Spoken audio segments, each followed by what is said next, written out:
People want to have a one-stop shop. They need us for now all these different services, not just the heating and air side. When things are going wrong, you want the company that's going to be able to get things done as fast as possible for you. Today we're going to be in over 600 homes. What the customers can count on is we're going to send a competent person to your home with a vehicle that's stocked and prepared. We're going to do what's right. Right now, we're waiving our $79 service fee with any Coolray, Brite Box, or Mr. Plumber service.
We all need hot water. Some of us need more than others. So it's a good thing that State has a wide range of tough commercial-grade water heaters for your home. From standard models to high-efficiency and tankless models, we've got you covered, no matter where you live, what you do, or who started it. To install a State water heater in your home, visit statewaterheaters.com and use our contractor locator to find an installer near you. Good evening, race fans. We are back at Volusia Speedway Park for night 3 of Coolray WinterNationals. We've had 2 straight nights of exciting feature racing, and we will conclude tonight with another 50-lap feature paying double the points as we have the previous 2 nights. I'm here with Adam Johnson. Adam, do you want to talk about our first 2 nights of racing we've had down here at Volusia?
Good evening, ladies and gentlemen, and welcome back to Volusia Speedway Park for Night 3 of Coolray WinterNationals for the Coolray Pro.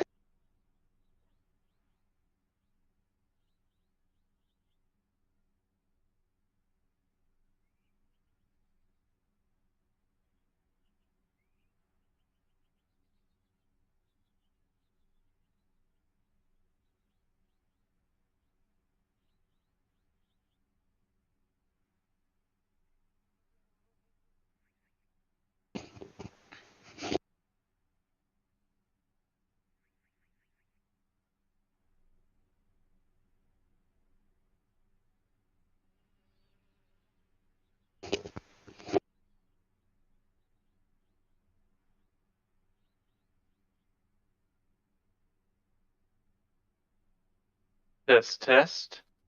Test, test.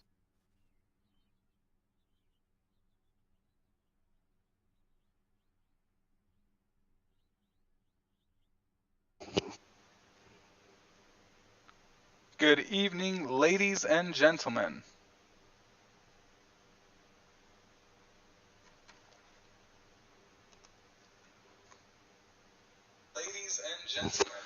Welcome to Volusia Speedway Park as we are back for Night 3 of Winter Nationals for the Pro Late Model Dirt Series. Adam, do you want to talk a little bit about our previous two races here? Absolutely, Travis. And like I said, I'm not excited about having to check out of the hotel, but I am excited about the fact that we had a lot to look back on, a lot to look forward to. And it all starts tonight. You know, you think, oh, this is the end of a trip. No, this is a totally new race, totally new surface, totally new time of day at Volusia Speedway Park. But if we look back from the last couple of nights, it's only right to look back and with fond memories, a great last lap win by John Foskey back on Tuesday. I can't believe that was already 2 days ago, but John Foskey with a very dramatic finish. He felt like they were, like we said, they weren't seeing eye to eye. He and Dylan Perry kind of got the short end of the stick there, although he did win the first race of the season. And then Dylan Perry once again in the headlines yesterday. It looked like an early restart by him, put him in the back. He battled. I think he might have finished fourth. He was up there in the top five, but just not enough time. I think if he had maybe 5-10 more laps, he could have made a run. But it was Aiden Young who took the night, and it really is unpredictable. We have yet to see a repeat winner at Volusia. And the fun thing has been, not only do we have 3 different winners to start the year, we have 2 first-time winners, as John Foskey and Aiden Young, the last 2 winners down here in Volusia, have been first-time winners, which has been exciting. Dylan Perry's been fast all 3 nights, so it'll be interesting to see who can take advantage of it tonight and do their part and try to pick up as many points as possible. Double points tonight in this 50-lap event, and we're going to take a quick commercial break. When we come back, we're going to talk to the fastest guy down here in Houston Guttering qualifying, John Foskey. So thank you for joining us here at Extreme eSpeed TV tonight, and we will be back after this break.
Yeah, that's on.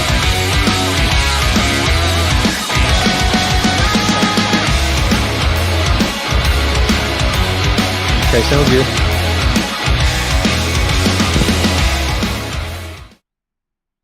racers. Get the most horsepower from your great engine with ProFabrication Headers and Exhaust. ProFabrication Headers and Exhaust is an official partner of the American Crate All-Star Series and used by winning racers such as Dylan Brown, Logan Robertson, Carson Ferguson, Christian Hanger, Cody Overton, and Eli Beats. ProFabrication Headers and Exhaust, just a click of a mouse away at ProFabrication.com. Quality that wins. Get yours at ProFabrication.com.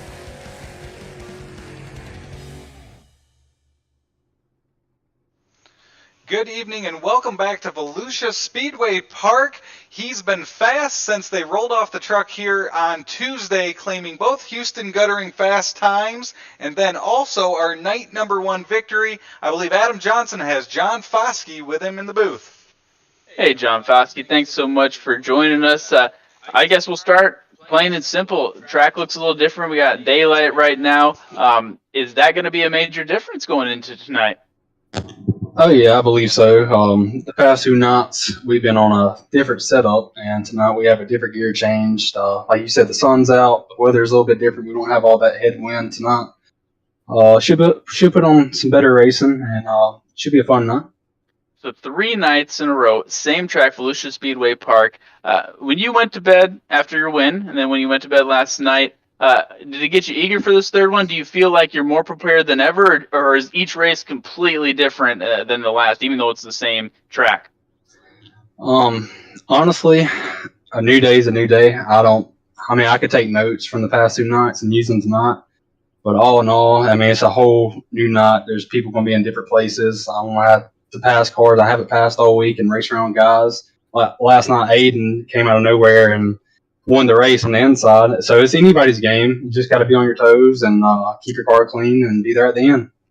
Absolutely. Really impressive run there at the end by Aiden Young. And he kind of was in that spot because of what went on with Dylan Perry and the penalty. When it comes to Perry, is he the man to beat, or is there a group of guys, or are you just kind of focusing on yourself? Are there guys that you're kind of keeping an eye on, or are you learning from the guy just in front of you and kind of watching the lanes he's running? Perry's always going to be a factor, and he's going to be one to learn from throughout this whole season, not just tonight. But I think it's just really run your own race. Don't get distracted too much. And everybody's going to run a different line than I feel like. The track's going to throw everybody off. The setup's going to throw everybody off. So everybody's going to be searching, and just got to make moves at the right time and be there at the end, like I said a while ago. Well, John, we really appreciate you taking the time and get some practice in. We're going to get to some qualifying soon, but thanks for putting on a show these past 2 nights, and we're expecting nothing less for night number 3. Thanks, John.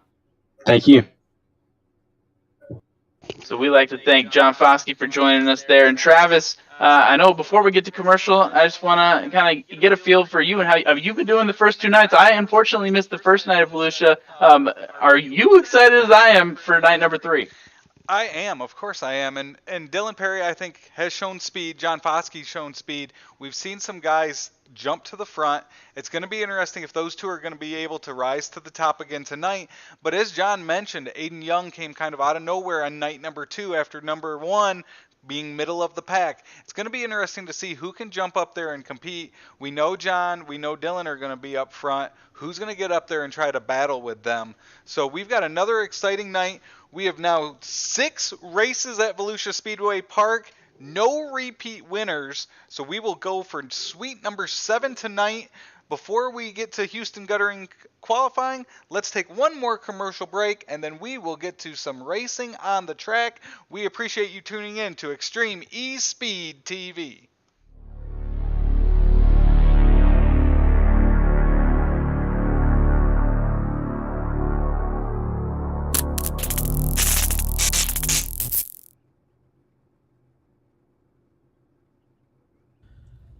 Hello, my name is Benny Boudreau, and I created the Springrthm app. The Springrthm app allows someone who doesn't have access to a Spring Smasher to be able to set their car up to their manufacturer's suggested install loads and center to centers, as well as be able to figure out their dynamic loads, as well as make adjustments to them to make their handling of their car better. For someone who does have a Spring Smasher, Springrthm will greatly reduce the amount of time to figure out those new stack setups by allowing for instantaneous spring rate changes as well as load changes. Springrthm will even make sure that your setup doesn't coil bind at the loads that you're trying to hit. For only $4.99 a month, you too can have access to the same information that top late model teams across the country are using to gain a competitive advantage.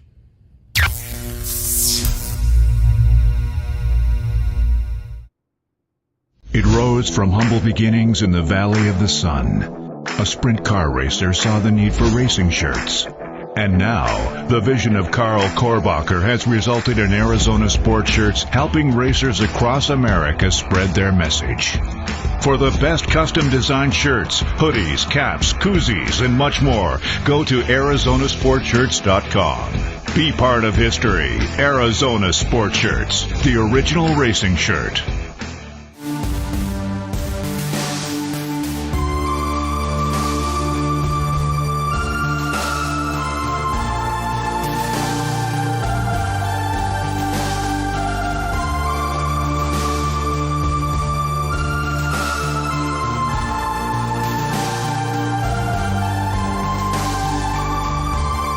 Racers that win, pour it in, and we appreciate you.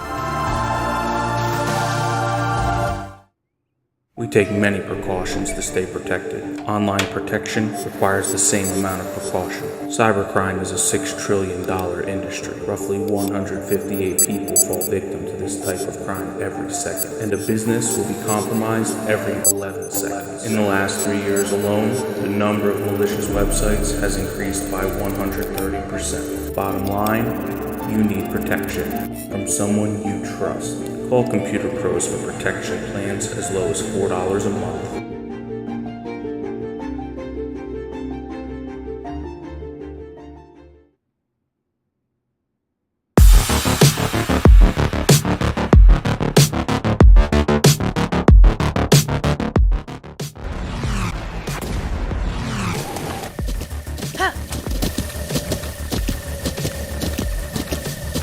With the ButtKicker Gamer 2, what you see and what you hear is what you feel.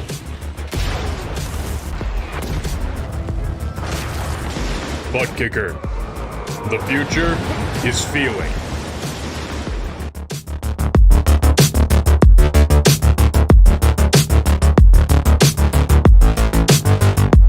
Dyer Trucking in Mohawk, Tennessee is family owned and operated, and their main goal is to always please their customers and deliver their freight in a timely manner. If you need it hauled and you're in East Tennessee, the number you need is 423-393-4229. That's 423-393-4229. Dyer Trucking's also on Facebook. Pick up the phone and give Brad and his family a call today.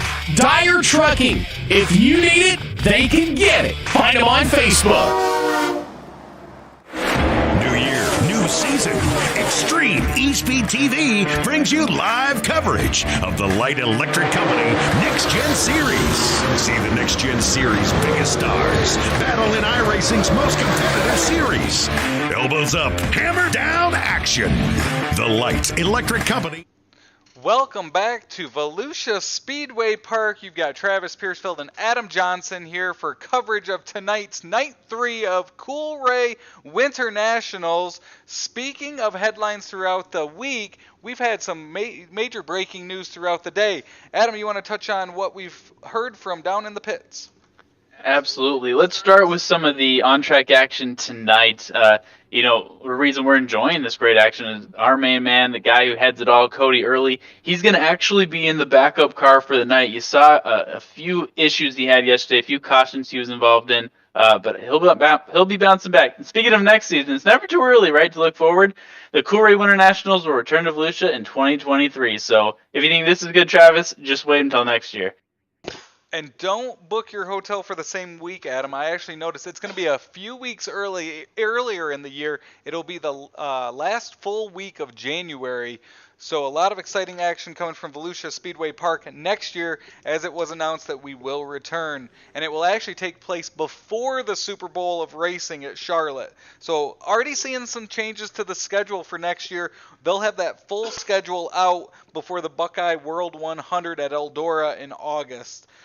And that's what I like about this league is that each year, you know you're going to get consistent competition and just a lot of care that gets put into the schedule, but you're not going to get the same. It's not a copy and paste league, and I think that's why a lot of drivers, we got a lot from chip bangers coming in this season, and you see just the high praise they give not only Cody but just the guys in this league, because it is different. We have 3 nights in a row here. This is exactly what you want in a league, and the Coolray Pro Late Model Dirt Series was doing it right. So as we wait for Houston Guttering time trials to begin, we'll take a look back at the last couple of nights. Last night, Dylan Perry led a majority of the race until towards the end on a caution on a green flag restart. The officials ruled that he had jumped the start. That pushed him back to about 17th, 18th. He was then able to battle up for a top 3 finish, but definitely had an effect on the race.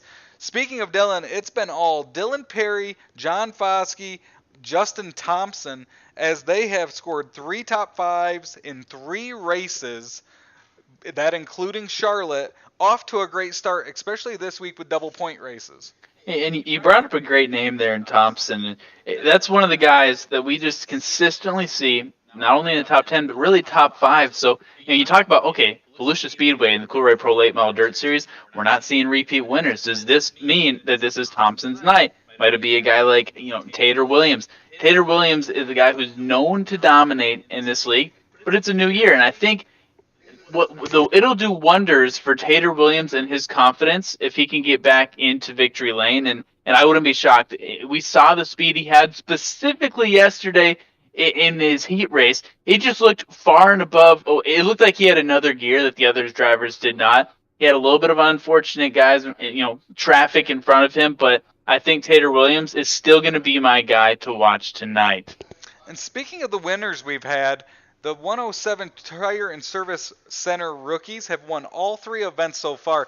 Adam and I were talking about this after the race last night. You've got a bunch of rookies competing in their first full season in the Coolray Pro Late Model Dirt Series this year, but it's like Jimmy Johnson going on over to IndyCar Series. Yeah, he's not a rookie. He's marked as a rookie, but he's got a ton of experience and is going to be competitive right out of the gate. So that's something to watch. As you see, rookies are going to run up front.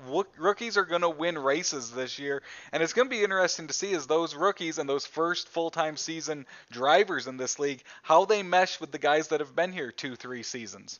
Well, you're absolutely right. They're rookies in the sense of it's the first name they're on paper for this league, but they are not anywhere near new to dirt. And if you watch the last couple of nights, really the last 3 races in total, you can see exactly why. The competition is fierce right now, and I think each driver's realizing that. You come into the year, you don't know exactly what you're going to see from your competition. Even the guys you raced with last year. Did they change their style a little bit? But they did not. So we have Houston Guttering time trials coming up next. It'll be interesting to see. We've seen John Foskey at the top of the charts the first 2 nights. It's going to be interesting to see if he can pick up ground where he's left off in time trials and continue to be fastest, at least during the time trial period. Yeah, but I'm just looking forward to this. I think qualifying, we saw what it did to us yesterday. It gave you a sense like, okay, these guys are fast, but it's totally different when they're actually getting out there. So it looks like the boys are getting lined up, and we're getting geared up for a fun night. So we've got Houston Guttering time trials coming up. We will get them lined up in the infield and ready to go.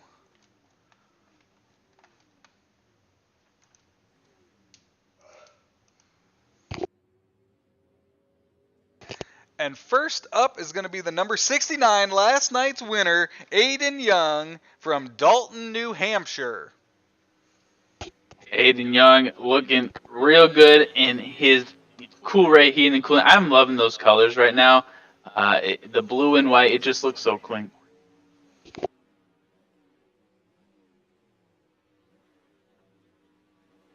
And he comes around and completes his first lap. Ooh, a 1591. We're sub 16 to start the night. Also out on the track is the number 72 of Zach Chapman. Zach Chapman out of Gettysburg, Pennsylvania, in the Coolray heating and cooling car, as well as Brite Box Electrical, VMR Wraps, and Gambler Motorsports. And like you said, Travis, that's going to be a hard time to beat. Put up a 16.03 on the first one, and it looks like that last one was 16.29. So some quick speeds to start. But man, Aiden Young, his best lap of 15.87, that would have put him in a great spot even yesterday. But hot start tonight. Next up on the track is the 182 of Tater Williams from Cliffy, Kentucky, driving a Longhorn chassis, Coolray, Chip Bangers Racing, Comb Cuts, B&B Custom Baits, DPR, Bangin' Sets, Phantom Race Engine, and Stealth Carburetors. Tater ran very well last night, up front for a majority of the race, ending up just outside the top 5. He makes his lap, and his first time will end up being top of the charts with a 15.79. This track must just be going different as we see the number 3 of Cody early going out there. Cody out of Greenville, Tennessee in the Food City Bass Pro Shops Vortex Wraps, Vic Hill Race Engines, and Oakley CVR race car. So Cody putting up a good start with a 16.25 on that first one, and an even better 16.08.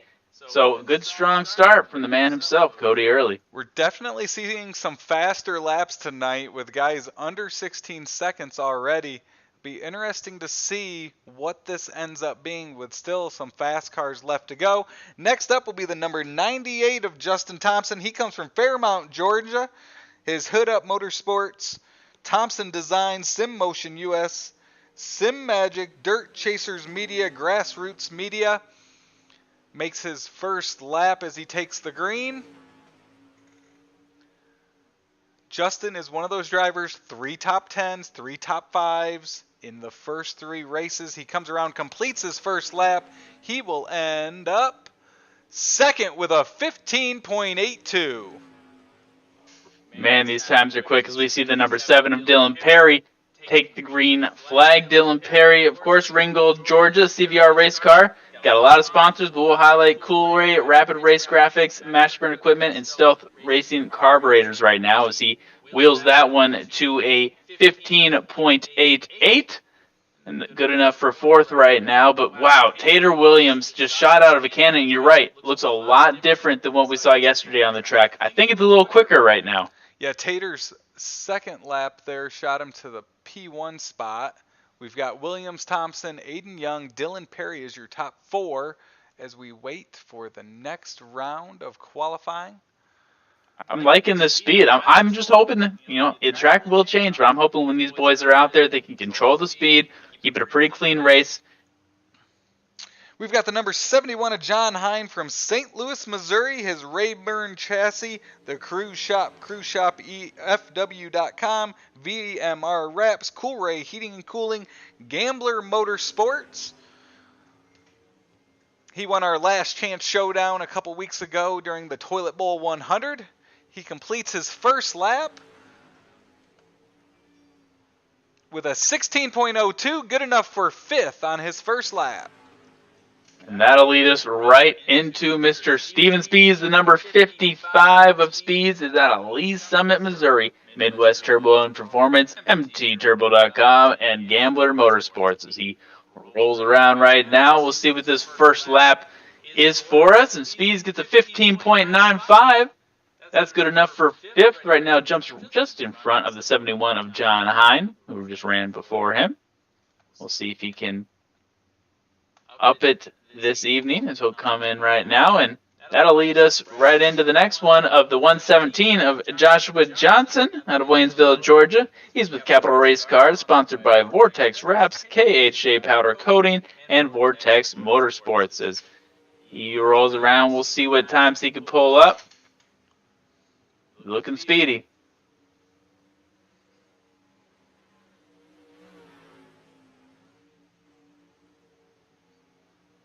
As he rounds turn 4, comes to the line. That'll put Joshua Johnson in the 8th position with a 16.05. Also out on the track is the number 22 Minford, Ohio, Brandon Bender in his Longhorn chassis, B&B Baits, Comb Cuts, Bangin' Sets, Chip Banger Racing. His first lap is a 16.01, good enough for 7th. He comes around to complete his second lap. A 15.92, moving him up to 5th, just in front of Steven Spees. Looking like most of these guys are getting their speed on that second lap, so if we can get some clean green flag runs, it could only get faster as these boys will run side by side. It's interesting tonight. Track is faster. Also, guys are able to make up some ground on that second lap. We haven't seen that the first two nights here. As we wait for the next round of qualifiers, it looks like it's going to be the 25 of Cody Terry. Cody Terry comes from Gastonia, North Carolina in his Longhorn chassis.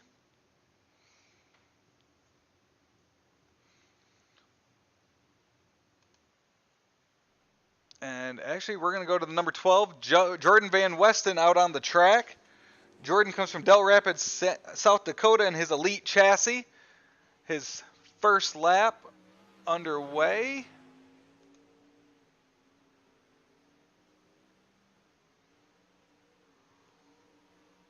He'll come to the checkered, and he will have a 17.51. Also out on the track is our fast time qualifier the last two nights, John Foskey.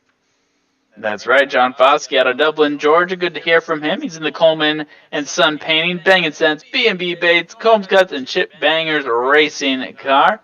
He'll roll around here. Foskey had a 15.94, and that one will bring him to a 15.90, enough to bring him up to fifth. So, strong start once again for Foskey. He seems to be backing up everything he's speaking lately.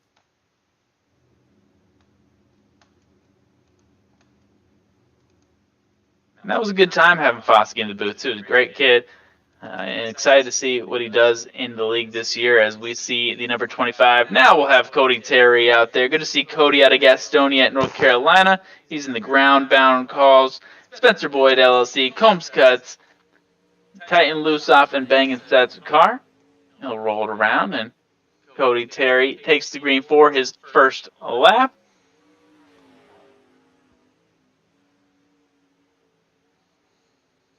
Rounding turn 4, we'll see once he gets to the line.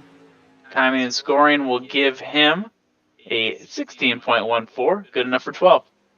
Also out on the track is the 1C of Colin Voiles from Dalton City, Illinois. Pierce Platinum Chassis, Mount Zion Auto Service, Mount Zion Auto Express, Dependable Concrete. His first time was a 16.45, good enough for 13th.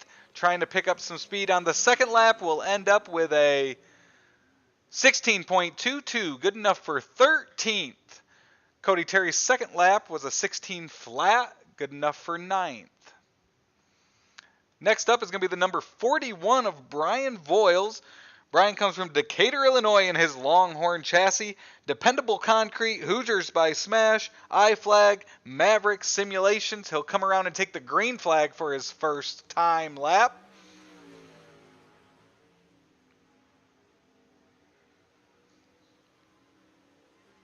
That 41 looking sharp tonight here in the later hours of Florida.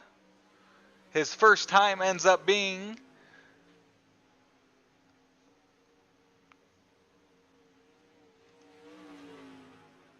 still waiting for that time to come through as Brett Carlton's also on the track with a 15.91 his first lap. Good start by Brett Carlton out of Royal Palm Beach, Florida. He's got the Southern Style Racing engines, Chip Bangers Racing, LC Property Investments. So he went from 15.91 that second lap. Let's see what it pulls on. 15.99. So he will stay in the top 10 at 6th in the position.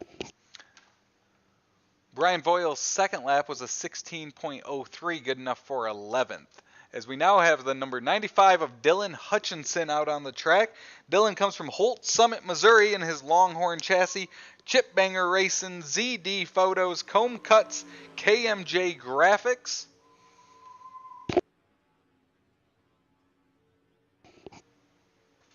Makes his first lap around Volusia Speedway Park.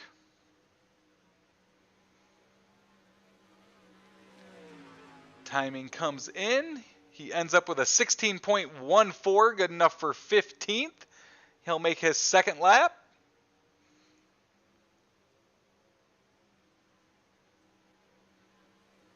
Looking to improve, he ends up with a 16 flat, moving him up into the top 10 at number 10 in Houston Guttering time trials. Very nice. You saw what he did in that last chance showdown yesterday, taking the checkered flag. He continues to be the guy to watch. As we just look like we have a few more to go, including DC Smith, Jacob Lassiter, and as we see on track right now, that's the 75 of Andy Piercefield, Woodstock, Georgia. Yeah, Coolray Heating and Air, Arizona Sports Shirts, and CBR, of course, another sponsor of Extreme eSpeed TV. We like that as he wheels that first one around, gets the green, and we will see what he can pull off in terms of laps. And you see DC Smith in the number 29. He just pulled a very nice 15.99. That'll crack him in the top 10. As Andy's not too far behind. 13th place with a 16.02. And DC Smith in that 29 Team Zero race cars from Washington, West Virginia has a 15.99 as his best time, ends up 11th, and Andy Piercefield's able to bump him down as Andy Piercefield comes in with the 10th fastest lap of 15.98. We were talking earlier today, that's exactly what we needed to see at Andy Piercefield. First lap, had to get a little bit of traction going on, and boy, that was a great start. So looks like we'll see if we can get Jacob Lassiter in for qualifying. If not, we'll eventually get right into our carrier heat races.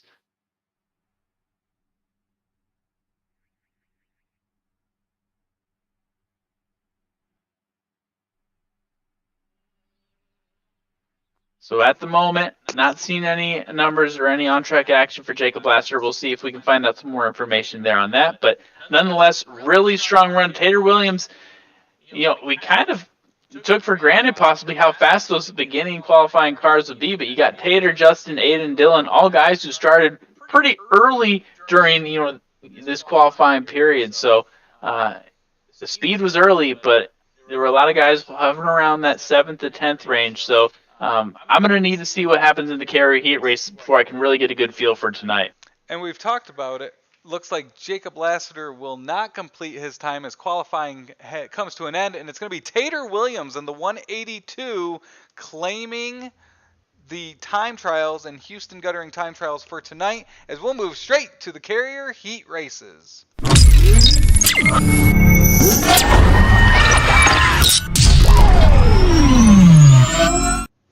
Carrier heat race number 1 lines up, and it is going to line up like this.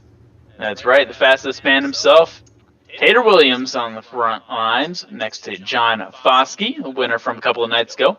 John Hine will be just right behind him, 3rd. Cody Terry as well in 4th, and rounding out the rear will be Mr. Cody Early. So we are in for a treat as the pace truck leads them for some warm-up laps. This is a good group right here. We got a couple of Codys, a couple of Johns. Tater might feel a little left out, but hey, it might be Tater taking the checkered flag, so he won't feel too bad not having someone with the same name of him in that group.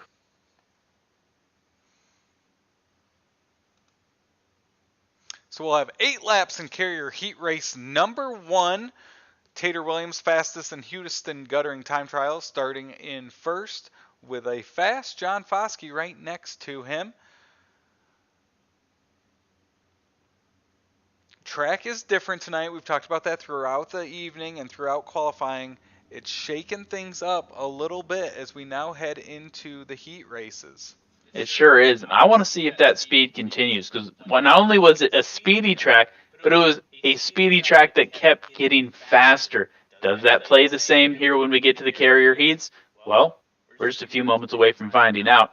I do believe, at least early on in this evening, we will see the speed continue, but I can't guarantee that later on when we get all cars on there and a lot of laps starting to get turned.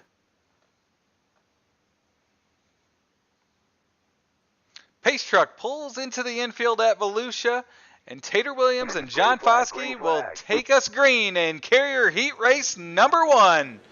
Side by side as they head into 1 and 2. No movement yet as they get off to a clean start. Foskey tries to fight back on the outside as Tater Williams is able to hold him off going into 3 and 4. Clean start indeed, and like we talked about, a speedy start. And it looks like Tater's enjoying that bottom line, but Foskey enjoying the middle groove right now. We'll see how long that lasts. Great side-by-side action as they approach the final turn before pulling. We've still got a good amount of laps to go. Still plenty of time here at Volusia and Carrier Heat number 1. It is a Foskey and Williams battle back and forth. If you're watching the standings, it's going back and forth, but there still is a battle in the middle of the pack as well. Like what we're seeing out of Tater Williams, he's not letting up, even though he's technically in second place. You could barely call it that from what we're seeing. We're just a minute in and a lot of action already taking place. Tater has that inside line just barely 5/1000ths of a second. 4 laps to go now. Carrier Heat number 1, and we are not seeing anyone giving an inch.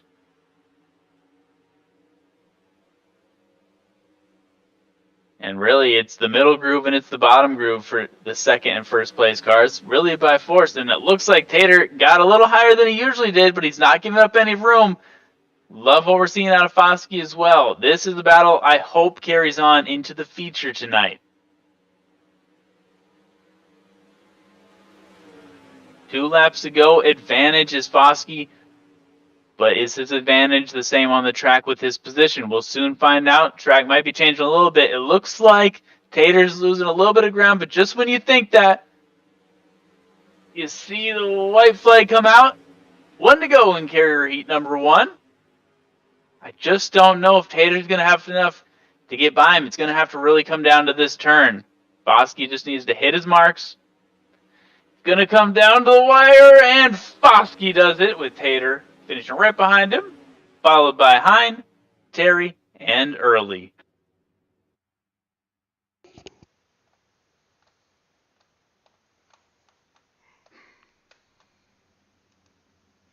So as we prepare for Carrier Heat number 2, it'll be Justin Thompson up front, right next to Brett Carlton. Behind them, Andy Piercefield next to Brian Boyles. And Mr. Colin Boyles, a little family affair, rounding out the rear. Carrier Heat number 2.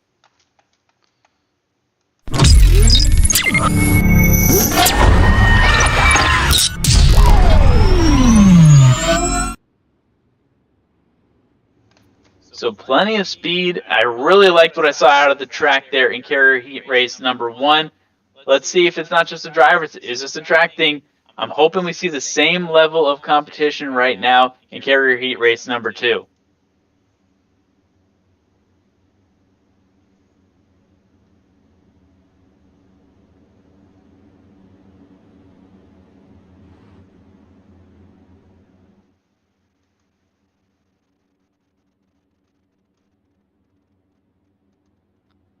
Probably get another round from the pace truck. Good to see the stands full once again. Coolray Pro Late Model Dirt Series action, and my eye can't help but be drawn to the 75 of Andy Piercefield, and not only the Extreme eSpeed TV design there on the wrap, but also that Coolray black and blue looking sharp tonight at Volusia. So the pace truck, lights are off. We'll see if he pulls into the pits here.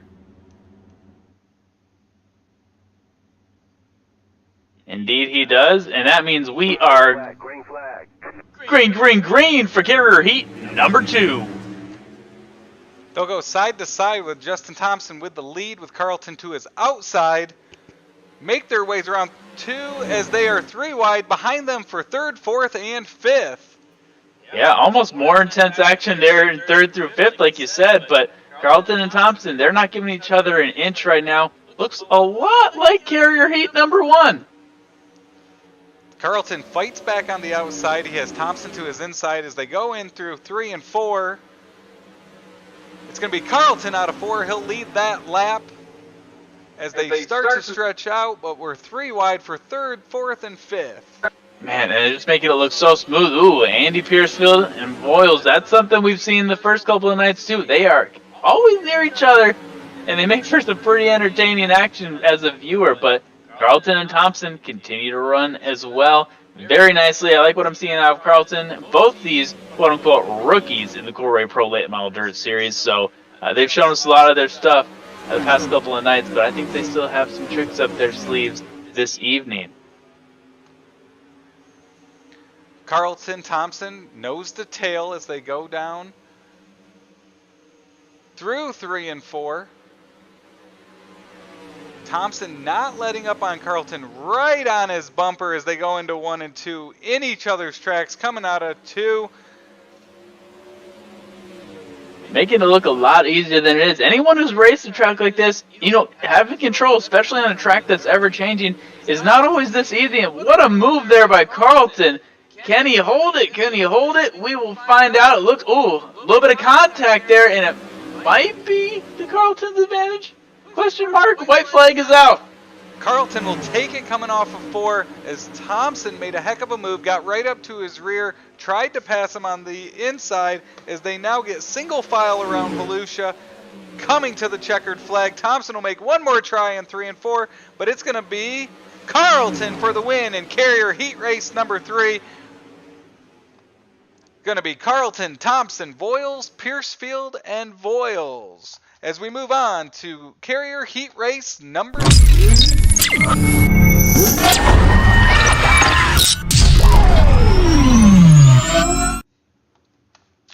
That's right. Carrier Heat Race number 3 as the sun begins to set on Volusia Speedway Park.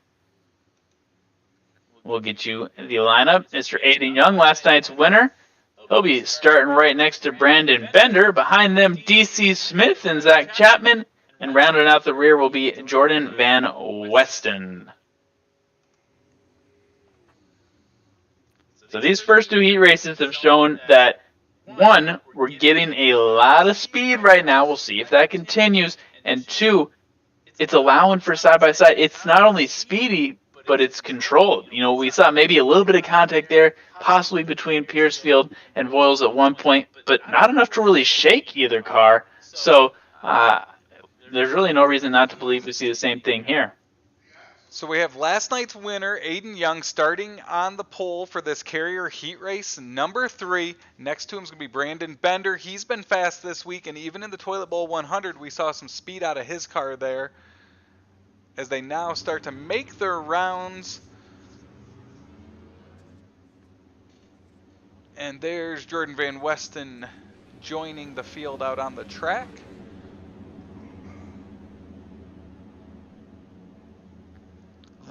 You see the sun as it starts to set in Volusia? I do. It's nothing like a Florida sunset, man. I spent a lot of time on the West Coast. I know those sunsets are nice too. But you can't go wrong being near water, and when the sun set, I think you win no matter what. It definitely looks a lot different than it has the last 2 nights we've been here. We've seen some different players make some moves. So it will be interesting to see as the night goes on, possibly a 4th different winner to start off the season, and maybe another first-time winner in the series. Well, starting with Carrier Heat Race number 3, I'd be a little worried seeing that Aiden Young is starting up top because we've seen it every single race. His restarts, I don't want to jinx him here. I don't believe in the announcer's jinx, but I do know that Aiden Young is a great restart master, I guess you could say. So we'll see what he can do here. The iRacing Pace Truck pulls into the infield, and we are green in Carrier Heat Race number 3. Young and Bender are side by side as they go through 1 and 2. Looks like Aiden Young's going to use that inside, but Bender gets a run off 2 for the lead. He sure does, and I don't think that really was the restart Aiden Young wanted. There was even a little bit of contact there in the middle of the field, but no matter what, Bender got out of it safely, and this is very competitive. Even for second, as all 4 of these guys are really battling for first. We saw DC Smith last night make some good runs out there as well as he continues to move on Chapman, trying to get up to Aiden Young for second as Bender continues to lead with 6 laps to go. This is going to be an entertaining finish. I can tell you, if it was anything like the first 2, where it really did come down to the last turn, there's no reason not to think Aiden Young's going to put that pressure on Bender tonight. And it's interesting, last night, Aiden Young stayed down up against that wall on the inside all night long. Sometimes it was working, sometimes it wasn't, but he was committed to it. He's now running up in the middle of the track, following Bender around as they now have 4 laps to go. Well, and it just shows how, he knows how to adapt. Aiden Young says, okay, if that's the best line, I'll take it. He's not letting what's comfortable dictate. He's going to do what's right on this track, and it's working for him. Even though he's in second, I still think he could get some speed here, get a little bit gained. The track still looks fast to me. Chapman's made it past DC Smith for third now as they get single file around Volusia. Aiden Young's now moved down the track, seeing what he can get as he's got 2 laps now to try to get past Bender for this heat win.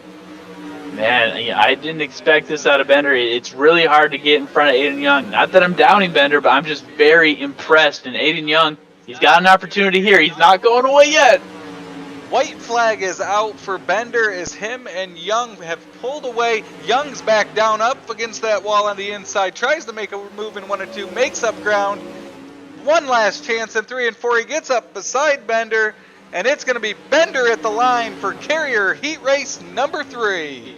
Wow, Young was giving it his all there, but he's saving some for the feature. But yes, Brandon Bender taking first, followed by Aiden Young, Zach Chapman, DC Smith, and Jordan Van Weston. Great heat race there. Next race is going to be the Carrier Heat Race number 4.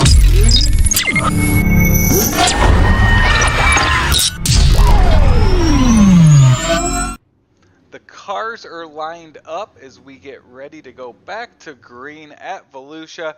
It's going to be Dylan Perry starting first, Steven Spees lined up next to him, Dylan Hutchinson in third, fourth Joshua Johnson in the 117, and fifth will be Jacob Lassiter, who did not complete time trial. So it's going to be our first time seeing that 51 out on the track, as he has not joined. So he will not be in this heat race. Oh, there he is. He's now come back on the front stretch. We'll see that 51 for the first time. Better late than never. Fashionably late. Good to see Lassiter, of course, in the Rayburn chassis, custom race engines, 399 Esports, Flex Motorsports, Max Green, and CFM designs by JDM Ride.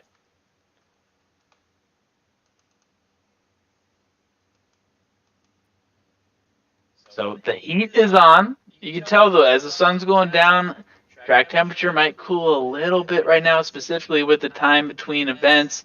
After this, we'll have a little bit of an intermission before the last chance showdown. So there's a lot of changes taking place on the track, and it's amazing. Once that sun sets, how quickly things change. I'm hoping the speed of the track still stays the same, because we really haven't even seen a ton of contact, and that just might tell me that this is the most control this track has offered all week.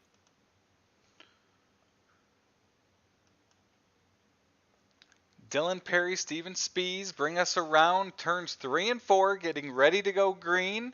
And the Carrier Heat Race number 4 is green at Volusia, side by side at the line as they go down into 1 and 2 for the first time. That was the definition of side by side, but it's Perry who's got speed. Oh, a little bit of contact there. No. Oh, more contact there. Did not help Spees at all. And man, all that did was just separate the field from Dylan Perry. Spees saved it about 3 or 4 times as they went down the backstretch. First got into the 117 and the 95, then bottled up. Guys caught up to him, got into him again as he was able to save it, and he's now battling Spees and Hutchinson for 4th. Yes, that's quite the battle there, but almost out of camera view is Dylan Perry. It looks like that gap is a 2 1/4 right now, and actually extending a little bit. Track still looks fast. We're seeing speeds of about 89, 97, 101 miles per hour there by Dylan Perry. Top speed tonight, though, in this Carrier Heat Race 4 is actually from Joshua Johnson and Dylan Hutchison with a 117. So the speed is there. So not even Dylan Perry with the fastest speed. This is just the most consistent run. Dylan Perry's pulled away, so we talked about how the track's a little bit different tonight and how it's shaken up some of the cars' speed, seeing some guys that are faster tonight than they were the previous 2 nights. Dylan Perry is fast again tonight, though, and that is clear in this Carrier Heat Race. It sure is. And that last lap right there, 16.05, far and away better than what we're seeing. Man, I could just sit. Is he looking for a passenger? Because I will gladly sit, side by side with him if he's racing like this all night. He might even have a pretty clean windshield all night. And this has been a view Dylan Perry's seen a lot this week at Volusia. No cars in front of him, able to run his line, able to hit his marks consistently lap after lap, and he's currently got almost a 2-second lead as he comes through 3 and 4 to take the checkered flag in Carrier Heat Race number 4. I mean, that right there is the epitome of what we're expecting to see tonight from Dylan Perry. But strong run by the men behind him. As we will now have our last chance consolation race. Right. That's right. The Combs Cut last chance showdown. Combs Cuts be a cut above. We've got Cody Early starting in the first position. Next to him, Colin Voiles. Third, Jordan Van Westen. And Steven Spees rounding out this 4-car field to finish out our lineup for tonight's 50-lap feature event.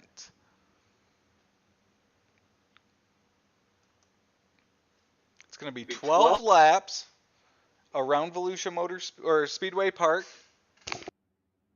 And as a reminder, Cody Early, he's in that backup car. So what I'm going to be keeping on, I got some race control stats here. I'm going to really be watching his speeds. Are they matching up with the guys in their primary cars? I think that's going to be very important. I think it helps that Cody's starting in the top position, but it's never fun when you're starting with the car you did not expect to when you pulled up and you parked your hauler at the track.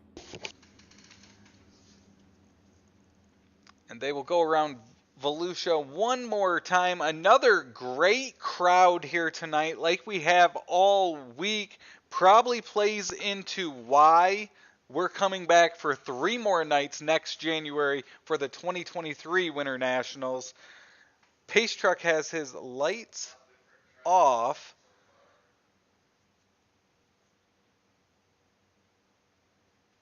As the 4 cars make their way around 3 and 4, the Pace Truck will pull into the infield. Cody Early leads us back to green at Volusia Speedway Park in our Combs Cuts last chance showdown, and there's a wreck right at the green flag. And Cody got in that early, and Van Westen was able to just slide on the inside. He really wanted the inside from the start, but just watch Van Westen. Top of your screen, he's going to sneak inside. Cody just got forced a little bit right, and he got really put in a tough spot there. So we talked about him bringing out his backup car. Not a good start in the last chance showdown, as there's the caution right at the green flag on the front stretch.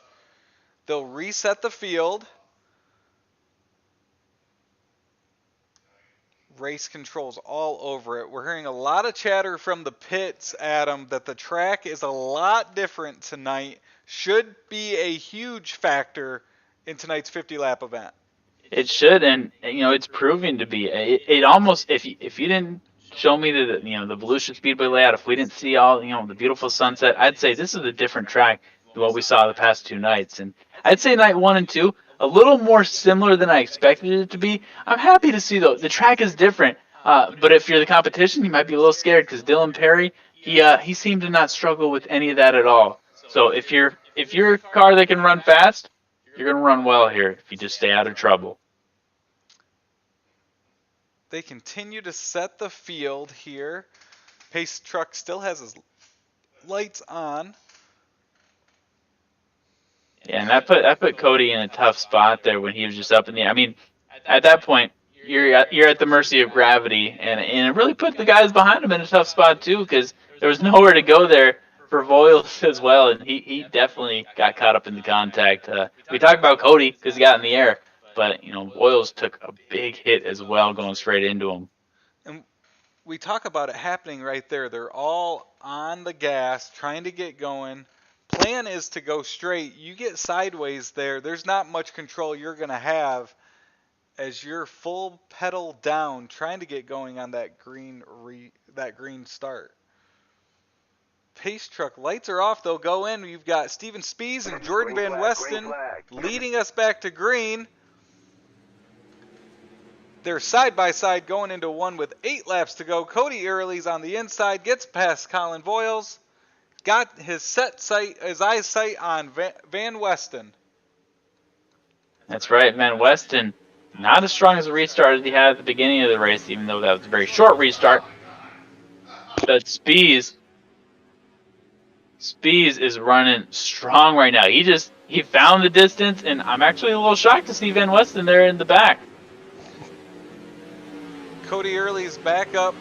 Voiles has been able to get up to second as they now make their move on Spies, as he's been able to pull away slightly as the back three battle. I think there's enough time though to get up to Spies. If you're Voiles, this is not an 8-lap shootout. This is 12, so we still have 8 laps to go. But it's going to take a near perfect drive, and might even take a little bit of an error there from Spies, but I don't foresee that coming. Spies makes his way around Volusia, ticking off the laps. Now 7 laps to go. They're stretched out around this track as Colin Voiles tries to make his way up to Spies. Let's take a ride around Volusia with Colin Voiles. He's moved down the track there, Adam, like we've seen the last couple nights, trying to find whatever he can, wherever he can. Last lap, him and Spies ran about exactly the same timed lap. I was a little concerned about it, but even Cody Early's car, he had a 16.43, a little bit slower than his competition, so his best lap, he's kind of all over the board. So I guess as I look at the numbers a little more closely, Cody Early's car, I don't think it's too damaged because it's at least maintaining. It's holding steady with these guys, but is he going to be able to hold steady with guys like Perry? Talking to him last year, we'll find out. Early got up alongside Voiles. Last lap was unable to make the move as he now drops back in line. We've got 3 laps to go. Steven Spies leads the way in our last chance showdown by comb cuts. That's right, and man, what a distance Spies has put on. We thought we saw, a lot of distance from Dylan Perry. Spies is making it look easy. I think that gap is 3 and almost 3.5 seconds. That might be the most sizable one we've seen so far from Volusia. He'll come around. He'll take the white flag this time. Spies well ahead of the field, just trying to hit his marks one more time and claim victory in our comb cuts last chance showdown.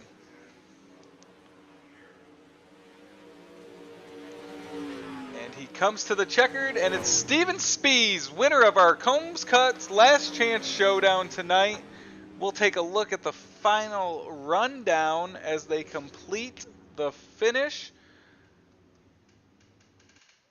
And it's going to be Steven Spies first, Colin Voiles second, Cody Early third, and Jordan Van Westen in that 4th spot. Adam, next up we've got our 50-lap feature event. Going to be plenty of action. It's going to be interesting to see who's able to adjust with the track. Before we get to our feature, we're going to take a quick commercial break. We'll be back with Invocation and National Anthem. Thank you for joining us tonight on Extreme eSpeed TV.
107 Tire and Service Center is your one-stop shop for all your car care needs, and they're now a Cooper Tire dealer. American tires for the American worker. Buy a set of Cooper tires and get free tire rotation and repairs for the life of the tire. They have a 12,000-mile or 12-month warranty on most repairs. Check out 107 Tire and Service Center. They're located at 6256 Irwin Highway, Chuckey, or call them at 423-620-4970. For all your car care needs, 107 Tire and Service Center. Family owned and operated. And their number one goal is your satisfaction. Find 107 Tire and Service Center on Facebook or call them today at 423-620-4970. People want to have a one-stop shop. They need us for now all these different services, not just the heating and air side. When things are going wrong, you want the company that's going to be able to get things done as fast as possible for you. Today, we're going to be in over 600 homes. What the customers can count on is we're going to send a competent person to your home with a vehicle that's stocked and prepared. We're going to do what's right. Right now, we're waiving our $79 service fee with any Coolray, Brite Box, or Mr. Plumber service.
Extreme eSpeed TV brings you live coverage of the Light Electric Company Next Gen Series. See the Next Gen Series' biggest stars battle in iRacing's most competitive series. Elbows up, hammer down action. The Light Electric Company. Welcome back to Volusia Speedway Park as we get ready for tonight's Night 3 of Coolray WinterNationals. We will head down for invocation from NASCAR spotter Justin Jarrett. Hey iRacing fans, Dustin Jarrett here with Flow Racing. Appreciate what you all do, and at this time, we're going to go to the Lord in prayer for the invocation. Dear Heavenly Father, we thank you, Lord, for the opportunity to gather here, to have this opportunity to maybe get away from the stresses of everyday life and just to come together as friends in this iRacing event, Lord. We're just asking you to be with the participants, help them to make wise decisions throughout the event, Lord. Be with all of us and help us with the decisions that we make in everyday life, Lord, that we might make the decisions that will help draw us a little bit closer to you. Lord, we're so thankful for the gift of your Son, Jesus Christ, as we know it's through him we have an opportunity to spend eternity with you, and we ask all of this in his precious and holy name. Amen. Thank you, Dustin. And now for tonight's national anthem.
and the countdown is now underway. We've got about 4 minutes before our 50-lap feature gets lined up for tonight. Adam, we've now seen 4 heat races, 1 last chance showdown. What are we thinking about tonight? Well, I'm just excited to be here. This is a blast, and what I'm seeing tonight is who I called exactly before we had the qualifying, and that's Tater Williams. And you know, at the risk of sounding like a broken record, he's due. He's got 5 career Coolray Pro Late Model Dirt Series wins under his belt. He's yet to get that one this season. He's come close. He hasn't been as close as some other guys. You know, we talk about Thompson but I do feel like when it comes to speed, who's the guy that's kind of a definition of speed? You're going to have Dylan Perry, and you're going to have Tater Williams. And I think if we're not used to seeing repeat winners, my money's on Tater Williams. And a top 3, I feel like nothing short of a top 3 is what we should expect from him tonight. Otherwise, guys on the outside, I do think we've seen a lot of consistency from John Hine, Dylan Hutchison. I want him see him move from the middle of the pack to the top 5. I want him to be a name that we mentioned several times this evening. It's going to be interesting to see. We're hearing from the pits the track is a lot different tonight. It's got a lot of grip. It's going to change. It's going to go away. We're going to see guys move all over trying to see where that fastest lane is. And then we might see another guy like Aiden Young last night who's just committed to their lane, and they're going to make it work and hope that it comes in at some point. Yes, we got some pit action, some pit information, and they're saying that it is faster. It's got some bite to it. It was the exact words that we heard. So the bite means it's going to be quick. It will change throughout the night. That's a guarantee. It's not going to stay as fast as it is, but it's going to be quick enough where if these boys can, one, control the speed and control their place on these lines, I think you're going to see a lot in the middle. It's going to get darker, and we're going to have to fan out. But we'll look for Dylan Perry to run that inside, and if someone can beat him, we'd like to see it. How do you feel, Adam? The last 2 nights we've seen a lot of cautions early. Do you think we'll see that again? Or do you think by night 3 we're going to see it settle down a little bit and stretch out, get some laps in early? Or will it be a repeat like the last 2 nights?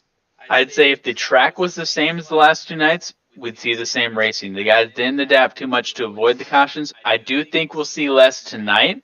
And I think this is going to be a great opportunity for those guys who are great at green flag runs. And here we go. Let's get ready to go with our starting lineups on the front row. Mr. John Foskey, winner from a couple of nights ago. He'll be starting next to Brett Carlton. Behind them, Brandon Bender and Dylan Perry. Then Tater Williams, Justin Thompson, Aiden Young and Jacob Lassiter, John Hine and Brian Foyles, Zach Chapman next to Joshua Johnson. Next part of the lineup, we will have Cody Terry 13th next to Andy Piercefield, DC Smith and Dylan Hutchison, Steven Spees and Colin Boyles, and then rounding out the rear is Cody Early and Jordan Van Weston. So they are lined up behind that iRacing pace truck as we get ready to make some pace laps, and we are about to go green. 50 laps to conclude our 2022 Coolray WinterNationals.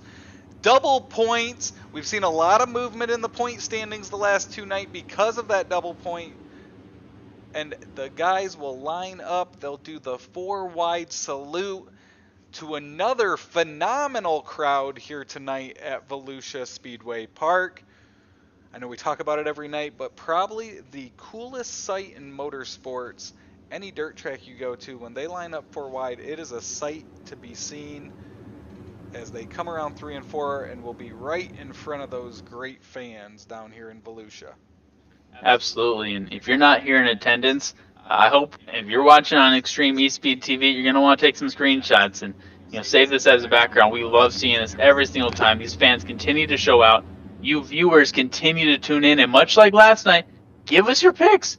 We got brother Andy, little guy in the back right now, kind of pulling some picks. It's been a little quiet and past his bedtime, but we're going to need some something to keep him busy. They get through 1 and 2. They will break apart as it's now time to prepare to go green in tonight's feature event. So some to watch. 4th, Dylan Perry. 5th, Tater Williams. 6th, Aiden Young. Jacob Lassiter, after not qualifying will start 8th after his heat run.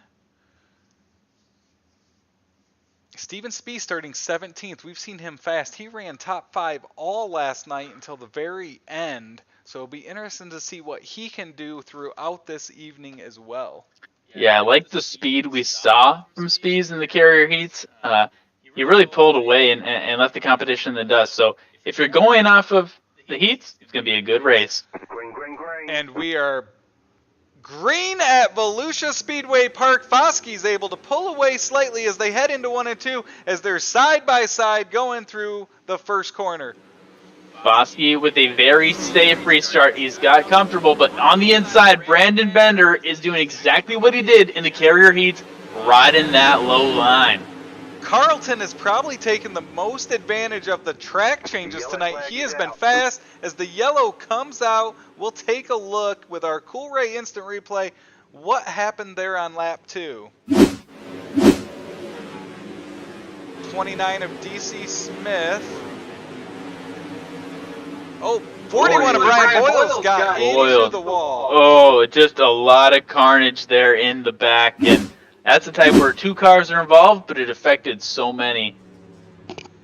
Yeah, it looks like Brian Boyles ran out of room coming out of 4, shot down the track and got into DC Smith. As we'll reshuffle the field, we talked about it in pre-race. We started the first 2 nights with some cautions before we got going.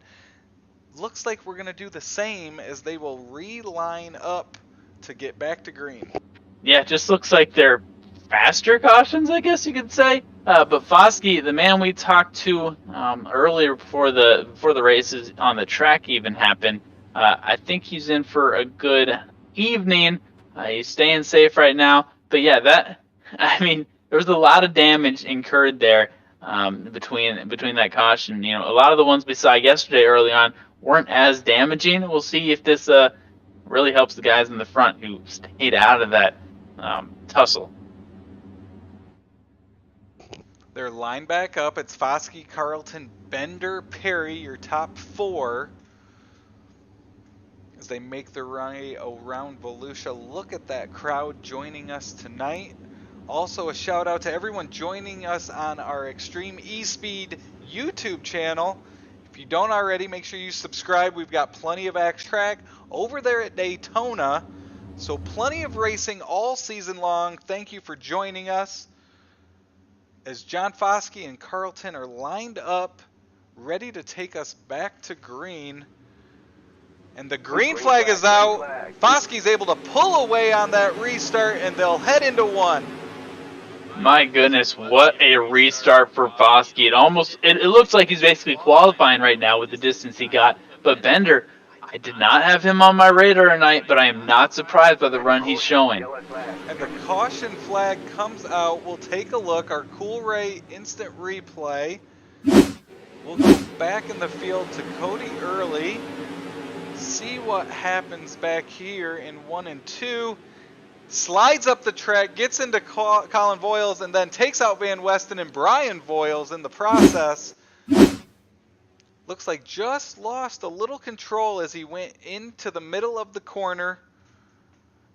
And keep in mind, he's in that backup car tonight, so this isn't the ride he's usually most comfortable in, but he's going to have to make it work tonight. And we saw he was kind of on the restart in the beginning of his heat race. We saw the same thing, so not the best start for Cody Early, but I know the type of driver he is. He should be able to get this under control.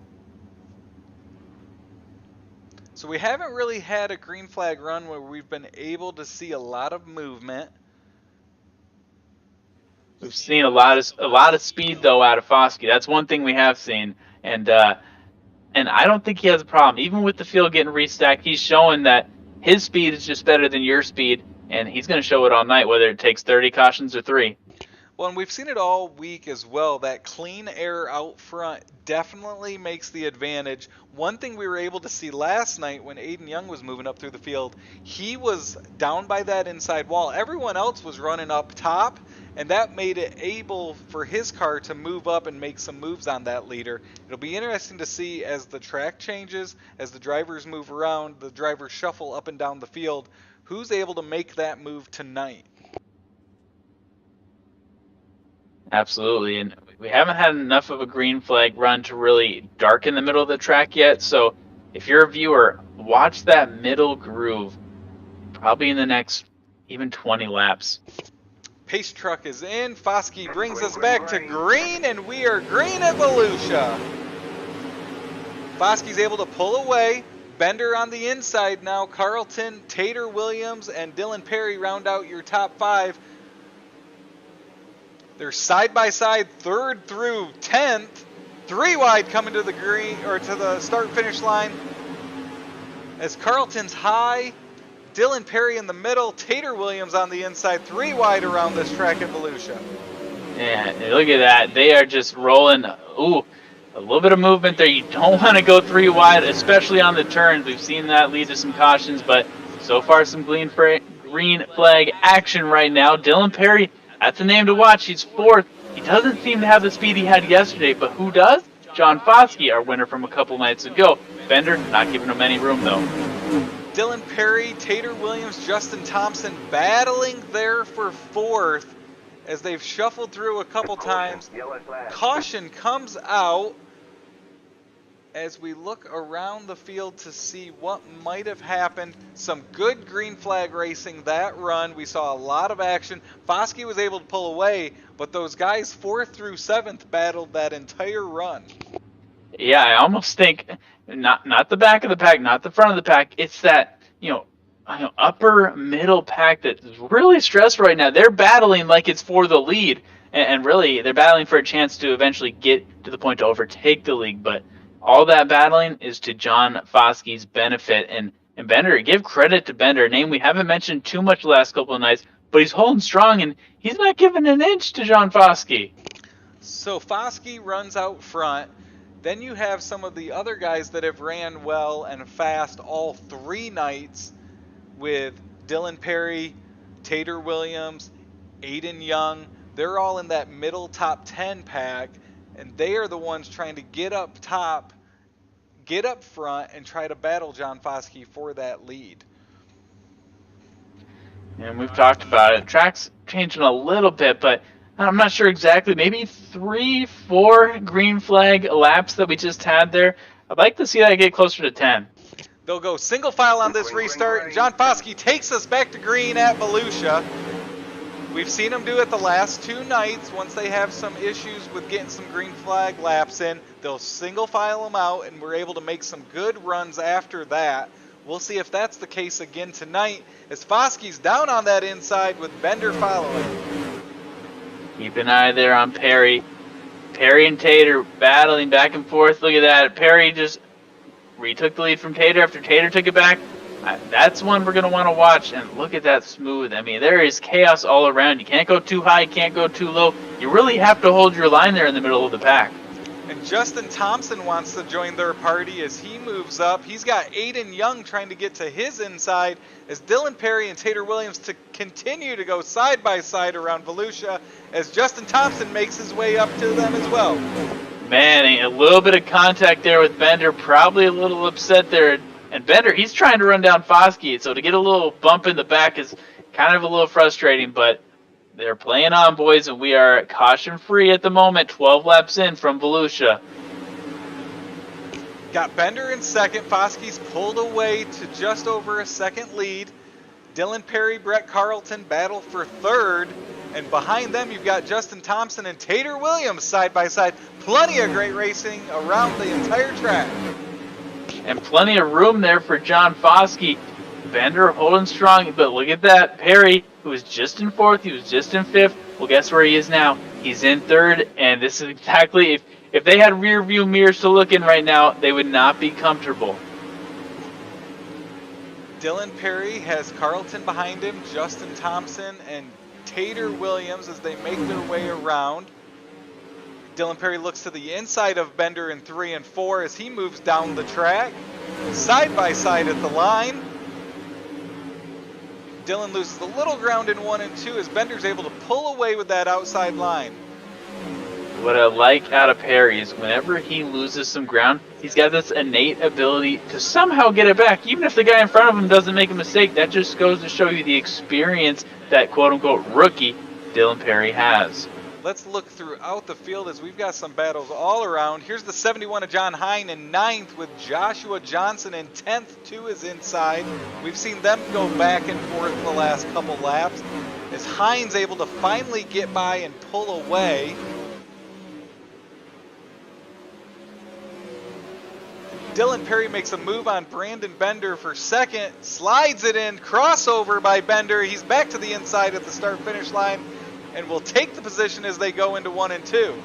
It looked like a pretty long slide there from Perry, but he was able to maintain it, and Bender probably like, how did he do that? And he's holding tight on his bottom line. Bender, I'd be interested to see if he has to ride the top line, can he do it? He's dabbling there in the middle more than I think he'd like to. Foskey currently has a 1.2 second lead on Dylan Perry as Foskey comes up to the end of the field here in the next couple laps. Perry settles in. Bender's now fighting off Carlton and Thompson as Van Westen moves to the inside as the leaders pass on by. You know, this is exactly what we wanted to see. What is this, about 10 uninterrupted laps right now for Foskey. We watch Aiden Young make his way around. Look where he's at again tonight. He's found that inside line. That's where he settled in last night. Trying to make his way up. Currently in 8th as he's got Jacob Lassiter and Tater Williams in front of him. If we follow the trends, you know, having Aiden Young, that bottom line, that would stress me out. Even with him behind me, it would also stress me out because this is the exact same situation. Aiden Young plays this out of sight, out of mind role, and then you look up, you got 10 laps to go, and where's Aiden Young? He's side by side, door to door with you. We've now got Tater Williams as he tries to make some ground on Justin Thompson, gets to his inside, loses some ground coming out of 2, as they all are currently following John Foskey fast again at Volusia. Currently got a 1.4 second lead. Really settling in. He's using that low line as a lot of them are right now, trying to make some laps, moves to the outside there in 3 and 4, trying to find any moisture that's left in there that he can. We are now halfway through this race, and kind of like we heard in the pits, it's starting to darken up. The speed looks to still be there, but it's not as comfortable. I'm actually very impressed with the caution-free run we're getting right now. And it's probably because these cars are more spaced out than we've seen them probably all week. Saw some movement back in the field as Cody Terry pulled off to the side. I think there was some contact there that shuffled him to the back. As Justin Thompson and Tater Williams continue to side-by-side battle as they battle for 5th. Tater, he's been having to battle for every single position that he's got so far this season. He's holding stick. Like I said, I want to see him in the top 5. I believe that Tater Williams has a top 5 car. It's just, will Carlton or Bender, is someone going to give that spot to him? Not easily. Well, we've seen it all 3 nights here now. Tater Williams has had a fast car. There's just been a couple guys that are a little bit faster, and they've come and gone past him, and he's had to battle all of them, making it hard on them, but also trying to stay ahead of them as he follows Justin Thompson, currently sitting in 5th, going for his 4th straight top 5 to start the season. You know, speaking of top 5, as we're watching this battle between Tater Williams and Justin Thompson, you brought him up at the top of the broadcast.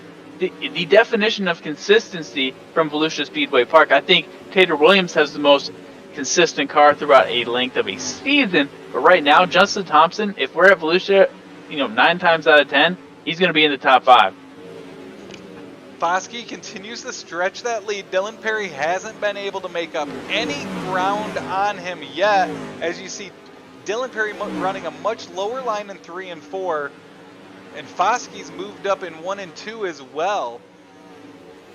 Foskey is just having probably the best run we've seen, not only this week, but so far in the young season. I have not seen a driver take any lane you give him, and he's out. He's basically testing things out in real time right now. That gap is a 1.5 seconds, which for Volusia Speedway feels like an eternity if you're trying to chase him from 2nd. But who's behind him in 2nd?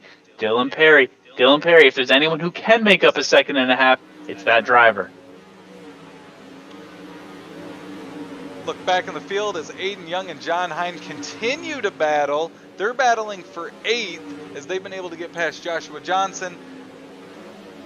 Aiden Young sticking down to that line. We'll see if he's able to. This was the time last night, about 15 laps to go, that he really started to take off. Some of the other contenders started to fade, and he took advantage of it. Well, and I think the disadvantage right now for Aiden Young is, we're not getting the caution. We're not getting the restart opportunities that worked so well for Aiden Young. He's a restart master, and he can't execute his craft right now. And you know who's not upset about that? John Foskey. I think if we do see a restart, single or double file, it doesn't matter. Dylan Perry is going to have everyone nervous. They continue to clock away the laps as we've got 13 laps to go at Volusia. John Foskey with a healthy lead on Dylan Perry. Brandon Bender running 3rd. Let's take a look through the field while they're stretched out. John Foskey leads it as he has from the start. As he now comes up to the back of the field, he's got Dylan Perry running behind him. And like you just kind of brought up very subtly, but John Foskey's going to have to deal with lap traffic. He's clearly faster than those cars. He's running stronger lines. And with 11 laps to go, will those drivers maybe move out of the way? Will they allow him to pass? They should, but will they? As he comes up to the back of the field, let's ride along with John Foskey. What a view of that lap traffic, ladies and gentlemen. This is where we're going to get a master class on navigating drivers that are a little bit slower than you. Let's see how he gets through here. And we talked about would they get out of the way, how would they race him. There's no way for them as he gets together Cody early, Brian Voiles, as Foskey is wrecked. Unbelievable turn of events here in the Coolray WinterNationals. Heartbreak for John Foskey. It looks like he's good to go. It looks like Cody Early is going to take out the caution. We'll look at the Coolray instant replay and see what happened there. As we were riding along with Foskey, he tried to shoot the gap between Early and Voiles, and there was just no room as they came to the start-finish line. Cody Early took a brunt of it. It looks like Foskey was good and able to keep going as he will hold on to that lead position. But this caution is going to bunch them back up. It's going to bunch them back up, and we have no idea what that just did to his car, but I don't know. This isn't my forte in terms of being the driver in that situation. I'm not usually the one lapping cars. Should he have kind of held up and just stayed behind him, look for a better pass? Squeezing it is definitely a risky move there. So we talked about him coming up to that back of the field traffic, wondering how he would maneuver it. We watched him for a lap. They were running side by side. There wasn't really any place to go. He decided that he had to make a move, and that move was right between them, which was wide open in the middle of the corner, but it closed up quickly as they got to the front stretch. Oh, it certainly did, and that might be a good part where we don't have radio chatter right now. It would have been very interesting. I'm sure, especially if Foskey ends up finishing top 3 and we get to speak to him after the race. That's basically the only question I want to ask. I want to ask what it felt like to lead and what it felt like to almost blow it. But like you said, thank goodness he did not, and that was near heartbreak. That was too close for comfort. So we'll line them back up. We've got Foskey back in the lead, still leading with Dylan Perry 2nd, Bender 3rd, Carlton 4th, Thompson 5th, Tater Williams 6th. Lassiter's been consistent, running 7th in the top 10 all night. John Hines moved up to 8. Aiden Young's fallen back to 9 since the start of the race. And Cody Terry's moved up 3 spots to sit in 10th. We've had some other movers through the field. We talked about Cody Terry. He's in 10th. He's moved up 3 spots. Behind him, Joshua Johnson's moved up 1 to 11th. Andy Piercefield's moved up 2 spots as they cycle through. Yeah, I really got to see this restart. I mean, I do think with how they ran such a very long, probably the longest green flag run we've seen all season, not just at Volusia, I'm very curious to see. This could be the last restart of the night. And at this point, I know Brandon Bender has been a threat, especially on that inside lane. But Foskey and Perry, it's a shootout. It's a restart shootout. Pace Truck still has his lights on as we make laps around Volusia. single file as of right now, as they get reset after that caution with the leader involved. The caution flag waved for Cody Early, so he'll move to the back. Foskey will hold his position. And I'd be very curious to know what was going through the head. You know, if you're that lap traffic, you know that leader's coming up. It's no surprise. So were they trying to get out of the way? I don't imagine you're trying to squeeze on purpose, but that's just ending up what happened. Yeah, I think they just ran out of room coming out of 4. It tightens up as you go from the wide corners here at Volusia to then the straightaway, and it closed up quick on Foskey. Unforgiving as well. And so you put me in the spot a lot. Who do you got? Do you think this is going to come down to Foskey, Perry, or do you have someone like Bender maybe? The one thing that's different tonight is Perry was not able to reel in Foskey. Foskey was actually extending his lead during that run. The caution's definitely going to reset it and bunch him back up. So it's going to be interesting to see if on short run Foskey's able to pull away, or if that moves into advantage Perry.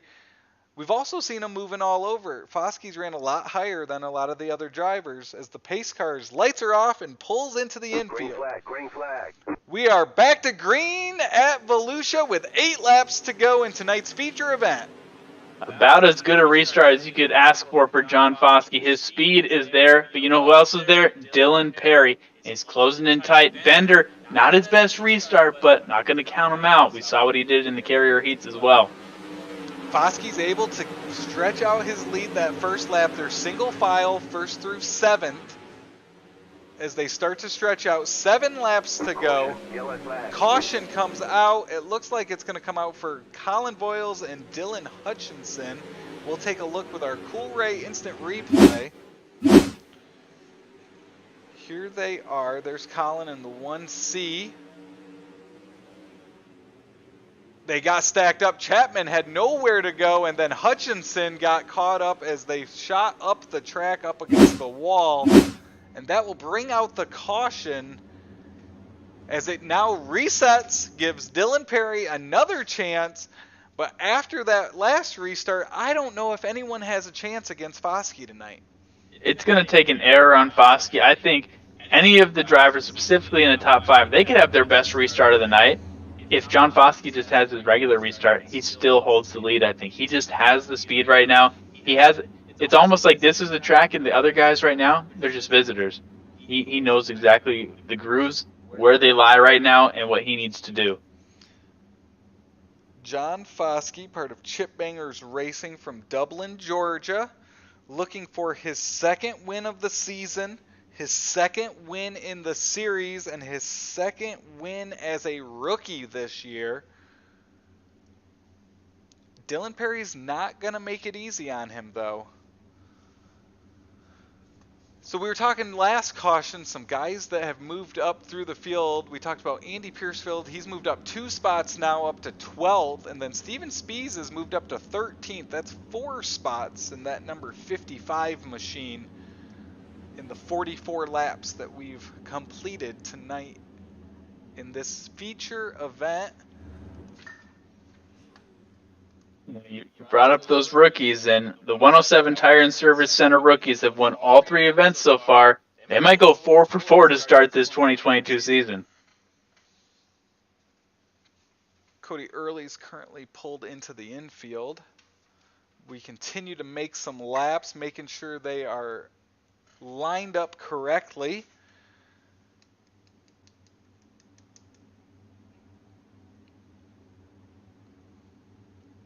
I don't think it's a recency bias, but I do want to say we may have saved the best race for last. I mean, this is probably the most speedy. If you like speed, if you're a fan of that, if you're a fan of green flag runs, it didn't look like it was going to start that way, but we'll see if we can go green here and avoid any more cautions. I'm pretty sure Foskey will like that. Thank you for everyone tuning in. It's our 3rd straight night of exciting racing here at Volusia. Pace truck pulls on in. Foskey, Perry, Bender, send us back to green at Volusia.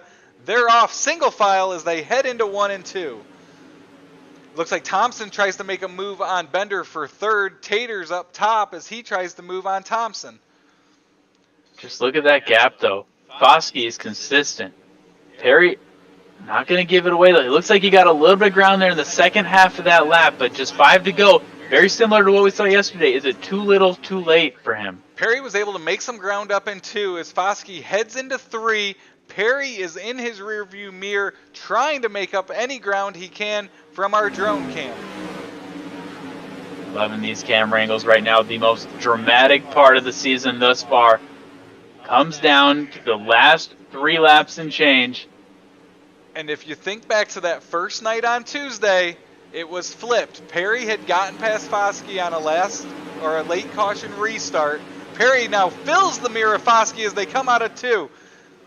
Oh, man, you could just feel the sweat right now between John Foskey's hands as Dylan Perry possibly had them right where he wants them. We are so close to the end of this race.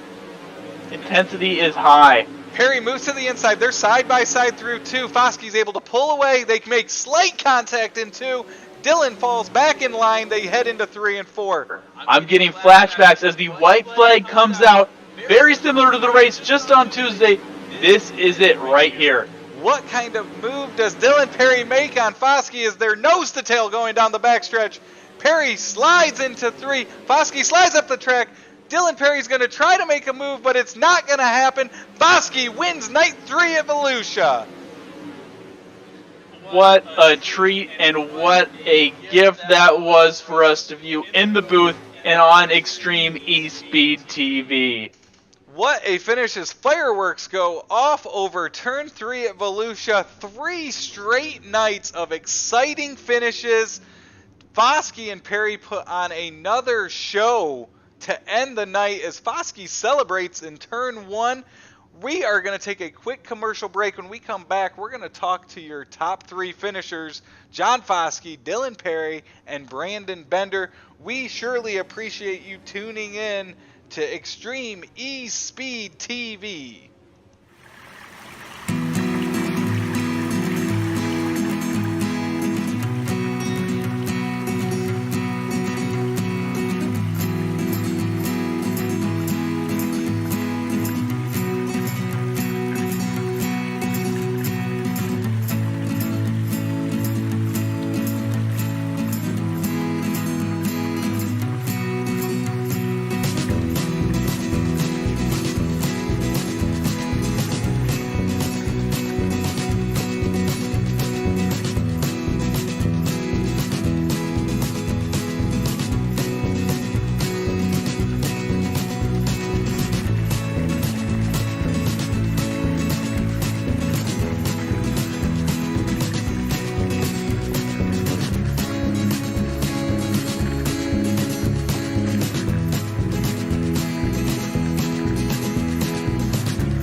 eSpeed TV brings you live coverage of the Light Electric Company Next Gen Series.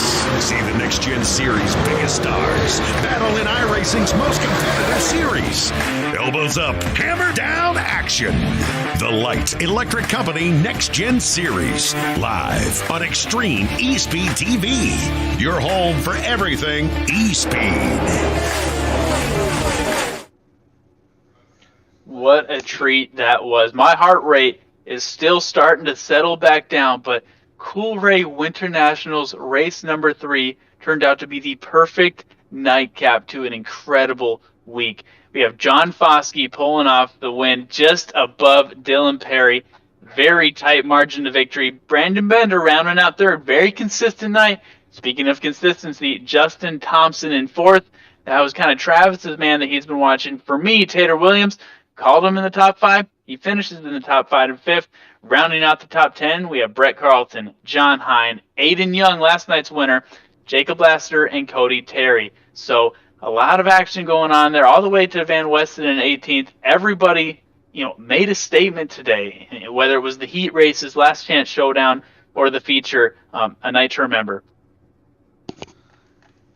Yes, it was, Adam, and we have the opportunity to talk to our third place finisher.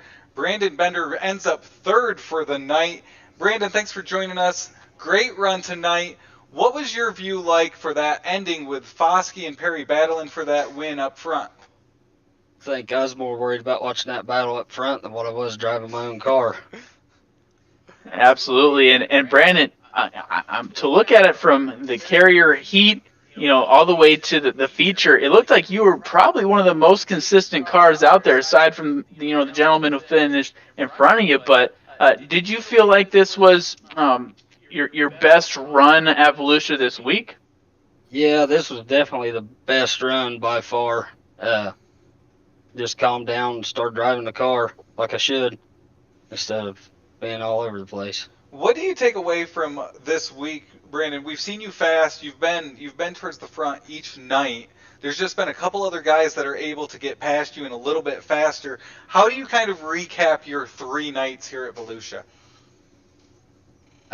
Every night I've been getting better. So first night was 7th place, second night was 6th place, and now I'm podium. So I'm happy with it. Going to go in strong for next weekend. Well, Brandon, strong indeed, Brandon. You have any sponsors you want to thank before we say goodnight to you?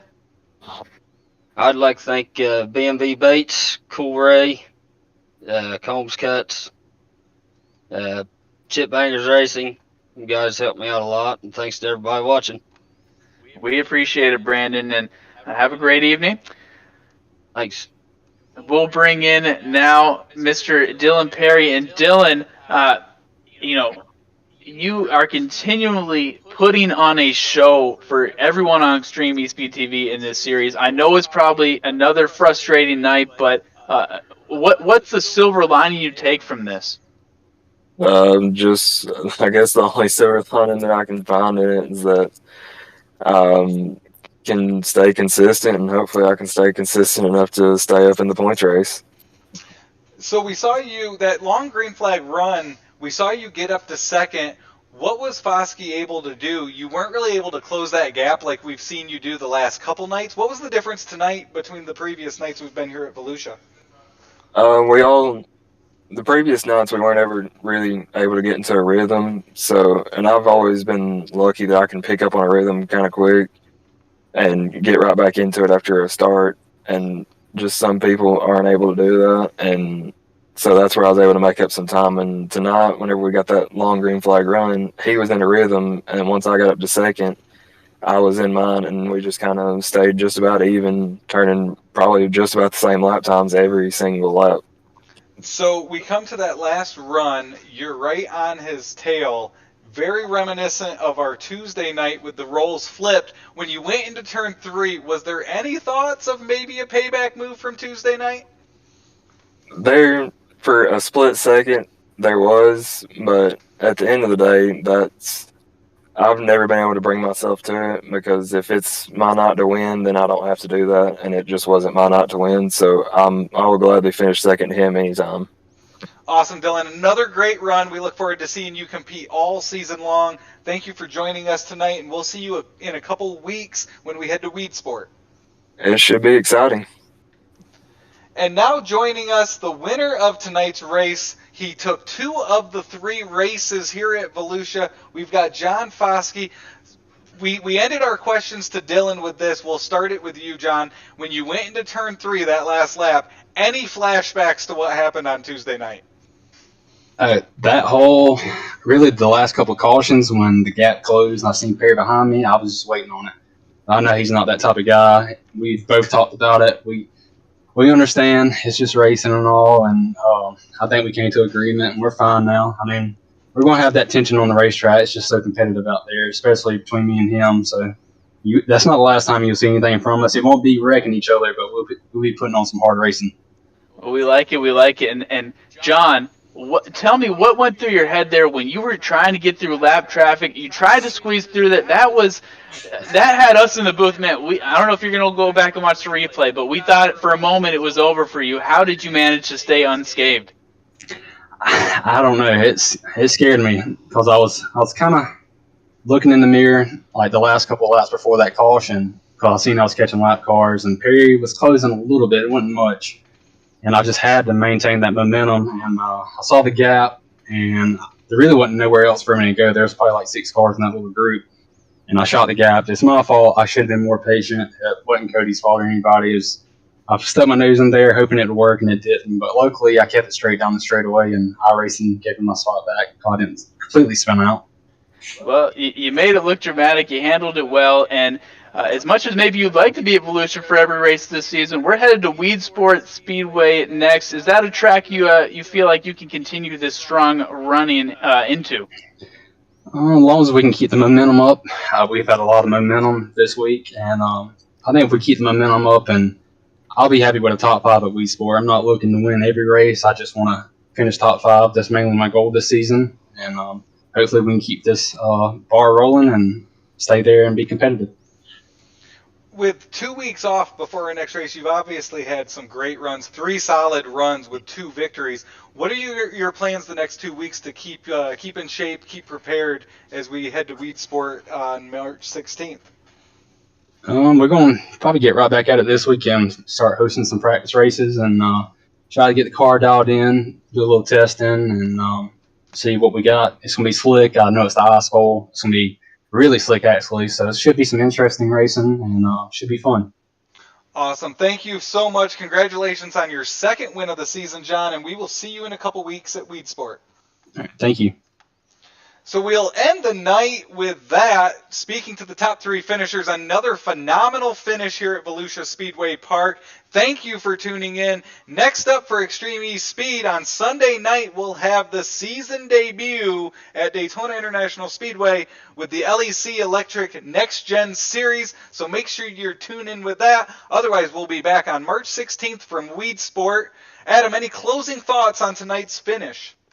I'm loving what we're seeing. This league is progressing. We're continuing to see them up it every single week, and I'm a little hurt that we're gonna have to wait a little bit of while for at least the Coolray Pro Late Model Dirt Series. But if I know these guys, I know they're gonna put their practice time in, their prep time, and we'll do the same with some of these other broadcasts. So really thankful to everyone that tuned in. Thankful for the show that these drivers put on, and we'll see them next month. Awesome. Thank you so much for tuning in to Extreme eSpeed TV. We will see you soon, and good night, race fans.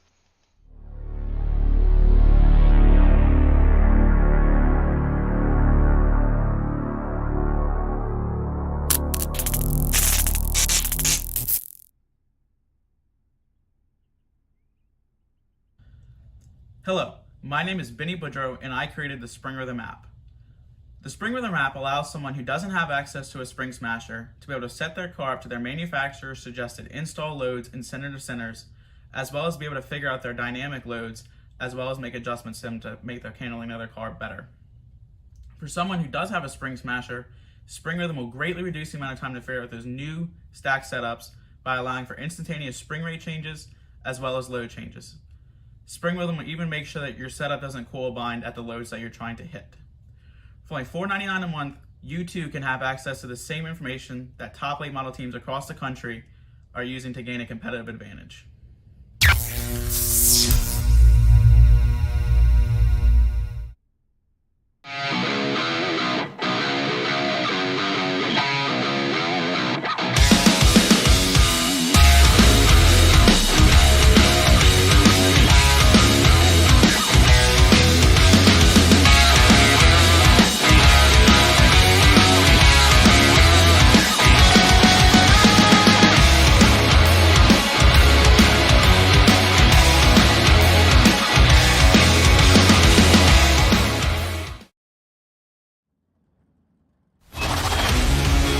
This copyrighted broadcast of Extreme eSpeed TV Network is intended solely for the entertainment of the audience.